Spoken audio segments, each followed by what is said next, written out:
crop circle squirrel. You've probably seen aerial pictures of crop circles, strange patterns in wheat fields that appear to be deliberately made. No one knows who or what made them, though many educated people, like me, have jumped to the conclusion that they may be signs of a higher intelligence, possibly graffiti from aliens hovering above in their flying saucers. Most crop circles appear to be in England, but I know about one that was much closer to home. In fact, it was in my front yard. My magnolia tree is over 50 years old, and up in that tree lived a squirrel.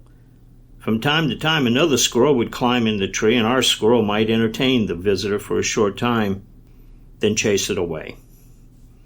Until one day in autumn, I thought nothing more about the territorial attitude of the squirrel in my tree. It was a cool October evening when I stepped outside and saw a magnolia blossom fall gently to the ground.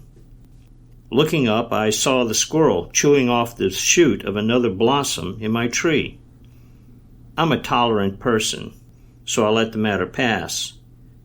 But it seemed every time I stepped outside after that, there the squirrel would be, cutting down another blossom in my magnolia tree. Then I noticed the crop circle. The flowers the squirrel was gnawing off were dropping into a nice white circle around my tree. I've also mentioned that I'm an educated man, and at some point in my education, I learned about an artist by the name of Giotto di Bondone. He predated Michelangelo and Leonardo da Vinci and became famous by demonstrating for the Pope that he could draw a perfect circle by freehand. I, who believe and disbelieve all things, considered that maybe, perhaps, possibly, the squirrel in our tree was Giotto, reincarnated, and that, even as a squirrel, he was still making perfect circles, not for the Pope, but around the tree in my front yard. I was about to dismiss this notion when another idea came to me in an epiphany. The squirrel wasn't just making a circle around my tree. The damn thing was marking off the tree as his tree, when in fact it was my tree. Now I'm a reasonable man, or at least I pretend to be one. So I tried to reason with the critter. "Squirrel," I said, "Giotto," just in case that was who the squirrel really was, "this is my tree. Please don't chew off any more of my blossoms." But the damn thing ignored me and continued to chew away, dropping yet another magnolia blossom at my feet in the circle around my tree. This continued for several days. That should speak to my tolerant nature.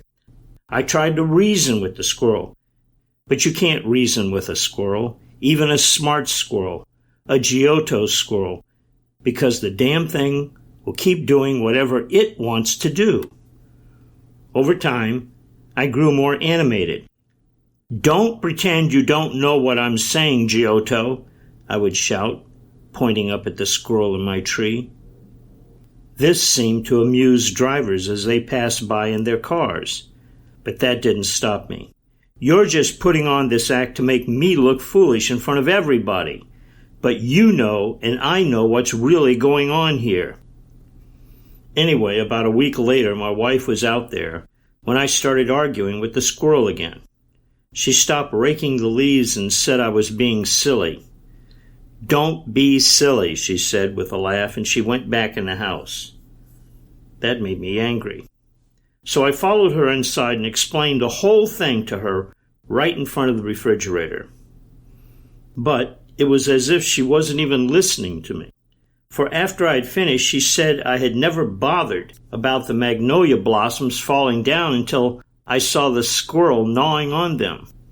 So I went into more detail, explaining that the squirrel was a squirrel of higher intelligence, that it might even be the reincarnation of the great artist Giotto, and that it was making a perfect circle around the tree as if it were marking off the tree as his. And she, instead of taking my side, as you might expect a wife to do, just laughed and repeated what she had told me outside. Don't be silly. The next day, the same thing happened again.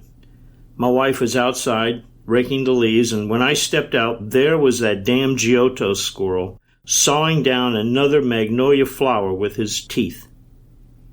And though I started off trying to reason with the critter, I ended up, I admit, shouting at the squirrel.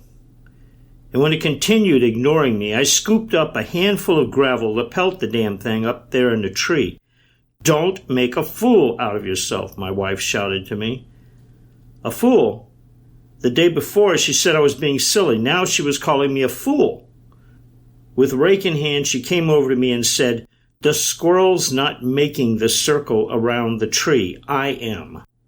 When you're inside writing, I'll come out here to rake the leaves.